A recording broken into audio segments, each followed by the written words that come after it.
Hey Solo, so how did I deal with traveling to Disney in the summer, even after I created a whole episode providing tips on how to deal with the summer weather at Disney? Well, in this bonus episode, I'm going to talk about things that I did and things that I didn't do, and especially the advice, my own advice that I didn't even follow. Hi everyone, it's Samantha. Olaf may not know who Samantha is, but now you do. And welcome to the #1 podcast for solo travel to Disney World. #1 because I think it's the only one, but hey, I'll take #1. In this bonus episode, it's going to be like a rejoinder to last week's solo story in which I just talked about myself. But this time I just wanted to do a quick little kind of summary about how I dealt with the heat and the rain, etc., in June. So if you are going in July and August, first, God help you, or goddess help you, or muses help you. But also just some extra things to think about. It's a bit of a rejoinder from the episode that I did last month where I talked about preparing for the summer weather. And now I really want to reflect on some of that advice, considering I went 2 weeks after I recorded that episode. Just a reminder that you can listen to this episode and all of the episodes through this podcast, and we're like approaching 30 episodes, and I've only launched this in April. Oh my gosh. You can listen to all of the episodes on either Apple, Spotify, or YouTube, and it would be really, really awesome if you could do a couple things for me. #1, if you could subscribe to the podcast on your favorite podcast platform, whether it's Apple, Spotify, or YouTube. If you could subscribe, that would be super awesome. Here's the thing though, you don't necessarily need to subscribe on your favorite podcast platform. You could also just subscribe on like all of them. Or like your least favorite podcast platform. Like, that's fine. I'm really actually not that picky about that, but it would be really, really awesome if you could subscribe. It would also be really awesome if you would rate. That is a really great way for people to be able to learn about the podcast. When the ratings go up, it's easier to go in kind of the algorithms for the different podcasts. But the main thing that would be really, really awesome for you to do is to share this podcast. It would be super awesome if you went through the library of what I've already done episodes on, or you could just use this episode as well and share it with one person. One person who's a Disney adult, or maybe who's thinking about going solo, or who you definitely know goes solo. If you could share this with one person, that would be really, really awesome. It's been really, really awesome to see the numbers grow. But what's interesting about a podcast about solo travel is that it actually can be, like you're not necessarily talking about solo travel with other people because you're doing it on your own. So one of my goals for this podcast is to continue to grow a community of conversations about solo travel and conversations about like getting to know yourself and getting to know the things that you like and dislike and all of that stuff. And so if you share this with somebody else, you could be opening up that conversation in your own kind of communities and networks of people as well. And it would also be great for the podcast because other people will be able to listen. So if you could subscribe, if you could rate, and most importantly, if you could share one episode with one person, that would be super, super awesome. It's like a multi-level marketing scheme, but no one needs to buy anything. So don't worry, it's all free. One other reminder before we get into it, I'm available on Instagram and on Facebook, Disney_solo_magic on Instagram and Disney Solo Magic on Facebook. There are links to both of those social media accounts in the description of the podcast episode. There's also a blog, DisneySoloMagic.blogspot.com, and I'm going to be referencing one of the blog posts on that blog because I'm going to be talking about the episode that I did, like I said earlier in May, where I talked about kind of summer tips, and so I'm going to be referencing the blog post that I did just for that episode, so check that out as well. All right, let's get into it. So I went to Disney about 2 weeks ago in June and I wanted to reflect on the advice that I gave in an episode I think I did in April or May about summer tips for going to Disney. And when anybody asks me about this June trip, I will immediately be like, oh my God, it was so wonderful. It was great. But then I will say as well, it was very, very hot. And the fact that it was hot like took up a lot of real estate in my brain. In fact, like last week I did a solo story about what I ate during those 3.5 days. And it was really funny to reflect on that because I mean, I remembered all of those things, but the biggest thing in my brain was the heat. And so just like I said in the summer episode, if the summer's the only time you can go to Disney, then great, of course, go. It's amazing. But if you can go during a different time of the year, it is definitely better. The one pro about going in the summer as a solo, I don't know if it's a real pro, but one of the things that I want as kind of like a meta topic in this particular podcast, the Solo Magic podcast, is the idea of when you are really kind of tuned into things that you want and things that you need, it's much easier to kind of organize your life and organize your trips.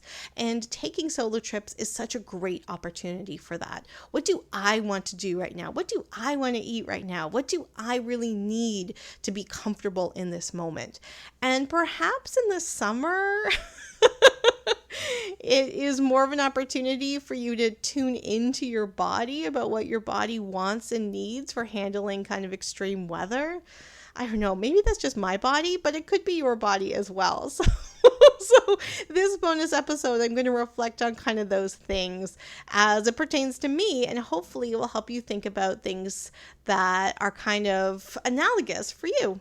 Okay, so I want to talk about or reflect upon 3 different elements of this kind of hot trip, especially in relationship to the episode that I did about summer tips, to kind of like add a little bit more color to them.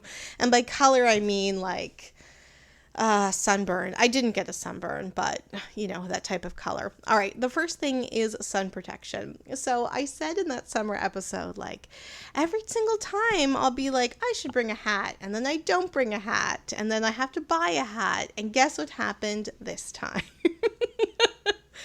I was like, no, I don't need a hat. It's fine. Don't worry. And then I didn't have a hat. And I was like, oh, it'd be really great if I had a hat. Anyway, you do it to yourself, you do, and that's why it really hurts. But I had sunglasses, and I also brought a UV umbrella. So in that summer episode, I talked about how I used a parasol during Dapper Day, and it was great. Claire Friedenstein, who did a solo story with me, talked about using a UV umbrella. I have a UV umbrella that I bought for a European cruise a couple years ago, which I never used because I got sick on the cruise. So I brought this UV umbrella to be able to debut on this trip and to see how well it worked, especially in relationship to my good experience with the parasol. Now, I did not use the one that Claire did, nor the one that I linked in the blog post where I listed a whole bunch of different products that I liked. However, I did not like this UV umbrella, and we got off at... And I say we because I was with my mother for some of the trip. Most of it was solo, but she tagged along for all the resort hopping that I was doing for the podcast. So we got off the Skyliner at Epcot. And by the time we walked to the yacht club, I had thrown the parasol, I had thrown the UV umbrella out. I was like, no, I'm not doing this. So it was a pink umbrella. It was a pink UV umbrella, but the underside of the umbrella was black. And I think that was this extra UV protection. So you had the pink kind of dome that had some silver underneath, and then you had a black piece, and that was what was closest to you. And I guess it's supposed to be extra shady, but it really created like a heat dome. It was so hot. Every time I put it up, I was like, is it hotter under here? Am I imagining this? So I would put it down and be like, okay, yeah, it's hot. It's sunny hot. Okay. And then I would put the umbrella up and I was like, oh no, there's an extra layer of heat here. So UV umbrellas with a black underside is no bueno, in my opinion. It really created this extra layer of heat. Maybe it was better for my skin, but it was definitely too hot. So by the time we got to Yacht Club, I just threw it out, which was such a waste of money and, materials and all of that stuff. But the fact is, I just didn't want to struggle with it all day. I didn't want to have something that was I felt was making me hotter. Later that day, I went to Epcot by myself, and I went straight to the China Pavilion, and I got one of their parasols that they have. It's a polyester fabric, but it's supposed to look like silk, and I used that for the remainder of the trip, and it was great. It was great. Having a parasol was fantastic. And I highly, highly recommend that you have some sort of sun protection like that. And the fact is, like, having something that wasn't fancy, but I mean, it was fancy because it was like a fancy Chinese parasol, and I got it with all these tassels on it to match my Tiana outfit. Anyway, but I mean, it wasn't fancy in that it had like UV technology. It was great. It was wonderful to have something that would shield me from the sun, and it was a lot lighter than the UV umbrella too. So I'm glad I bought it, and I am glad I did not stick with the UV umbrella. If I had a hat, would that have made a difference? I mean, you know what? Sure. But the fact is, a umbrella or a parasol is creating shade for you no matter which angle it's at, whereas a hat is just has that brim in front of your face. So in many ways, the parasol is way, way better than a hat, and maybe that's why I didn't bring a hat, and not just because I was being stubborn. So that's the first thing. Maybe don't get a UV umbrella, or try it out at home before you schlep it around to the parks. But definitely look into a parasol if that's your aesthetic vibe, because it was definitely worth it. The second thing that I wanted to reflect upon was the rain. So I said in that episode, like, expect that it was going to rain every single day. And it did. It rained every single day. Now, when I was there in January, it said it was going to rain all day, every day. Like, it was like big rain clouds in the weather forecast. Whereas this time it was a big sun that's like, oh, it's probably going to rain in the afternoon. And yes, it did rain every single afternoon, because that's what Caribbean weather is like. Now, I prefer a rain jacket to a poncho.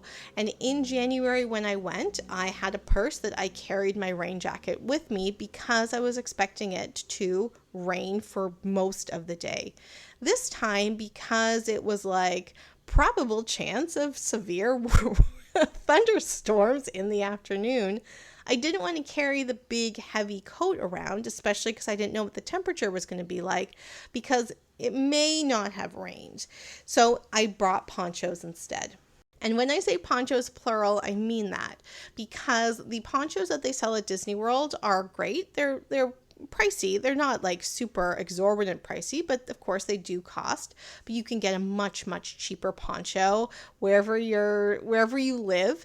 And so in Toronto, I went to the dollar store and I got like a few ponchos for like $1 or $2 each, because, you know, ponchos are really, I mean, I actually have a very nice British poncho that I didn't bring on this trip, but most of these plastic ponchos can get ripped really easily. So I brought multiples just in case I needed an extra one for a different day. And that was a really good idea too, to have like a poncho backup, because if it gets ripped when you're taking it off or whatever, then you have another one that you can use the next day. So I always had a poncho in my purse, and it was very lightweight, so it wasn't a huge deal to carry it around all day. And when I was in Epcot, the skies just opened and I just pulled out the poncho, put it on, and just kept walking. And people were like cowering and like, you know, trying to stay out of the rain and all this stuff. But the fact is, it was the coolest my body had been all day. And to be able to just like walk in like a normal temperature, to be able to have my body cool down like that, was such a gift. And the fact that I had my poncho, I was like, whatever. I just kept walking. It was like no big deal. So bring a poncho, be prepared for that. The other thing is shoes. So I talked about my favorite shoes in that summer tips episode.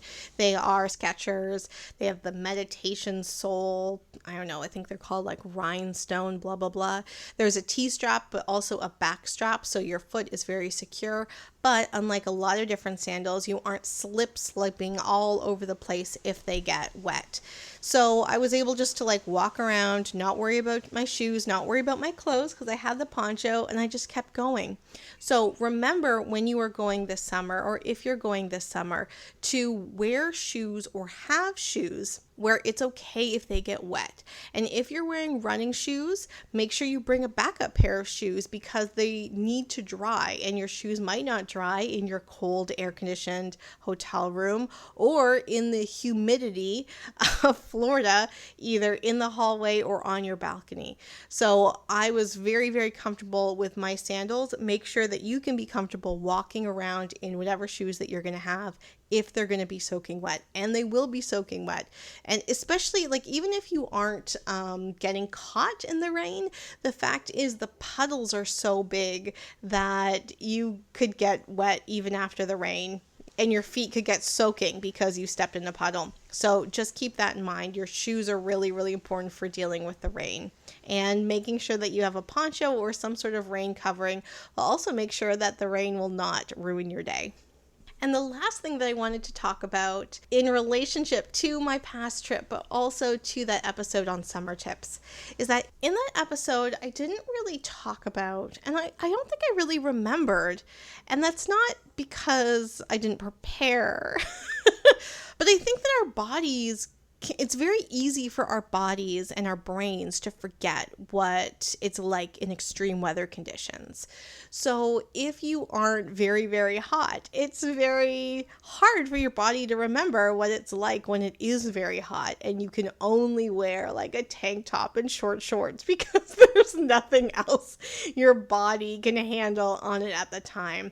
And when I recorded the episode, it wasn't really hot in Toronto, and I wanted to wait until it was hot to be able to remind myself what it's like to deal with extreme weather.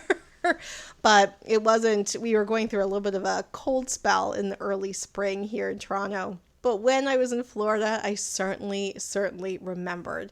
And one of the things that I didn't talk about in that episode, and that's really, really important to keep in mind, is the fact that even if you are staying indoors, staying hydrated, being shielded from the sun, being prepared for the rain, all that stuff, the fact is those types of extreme weather conditions takes a lot out of you. It takes a lot of energy. It is a lot for your body to deal with, even if you are doing all the precautions. So it's not just a matter of preparing, it's also a matter of ensuring that your day is such that you can enjoy what you're doing and not feel like encumbered or burdened by the fact that it is so hot.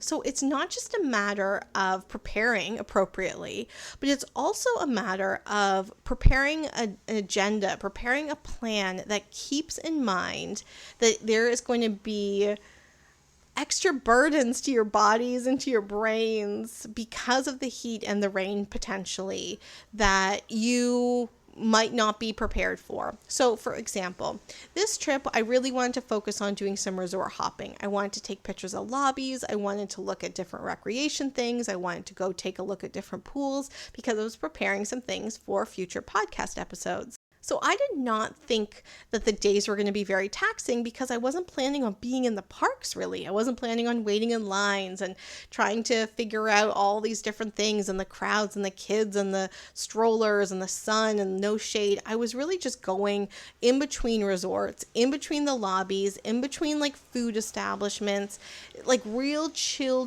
things. And when I was like, okay, well, on the Friday, we got there Wednesday. So Wednesday, Thursday, Friday, and then we were leaving Saturday night. On the Friday, I was like, after we do some resort hopping, I'm going to go to the H2O glow party at Typhoon Lagoon. And in my brain, I'm thinking the whole day will have been pretty chill. Oh, see that? That should have told me right there. Of course it wasn't going to be chill. It was super hot. I was like, okay, well, the day will be pretty chill. So by the evening, I'll have all this energy and I'll just want to like play and explore and do something I hadn't done before. And I was really excited about it.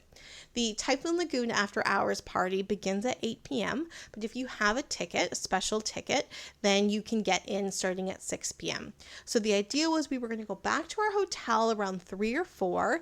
I was going to take a little bit of a nap because I like a good nap. And then I was going to get ready to go to the party and head to the party for 6 o'clock. But by the time we walked into the hotel room, I was so spent. I was so hot. I felt hot from like the inside and the outside. I was so hot. I was so tired. I wasn't cranky. I just felt like my body had gone through it. And so I went and I took a little nap, and then I woke up to go get dressed, although I was like, oh my God, I cannot believe I have to get into this bed right now. And I opened the door to be able to get some fresh air, and I see that it is pouring rain, like literally typhoon level rains. And I decided I wasn't going to go because there was going to be lightning and all this stuff. And although I was, quote, canceling because of the rain, to be honest, I was so happy because I could just kind of crawl back into bed. And I hadn't really thought about the fact that even though the day was going to be kind of chill, it was not going to be chill at all because it was still really, really hot out. And the resorts that we went to during the day were the monorail resorts. Like, they weren't even resorts that were going to be onerous or taxing for us to walk around or get to.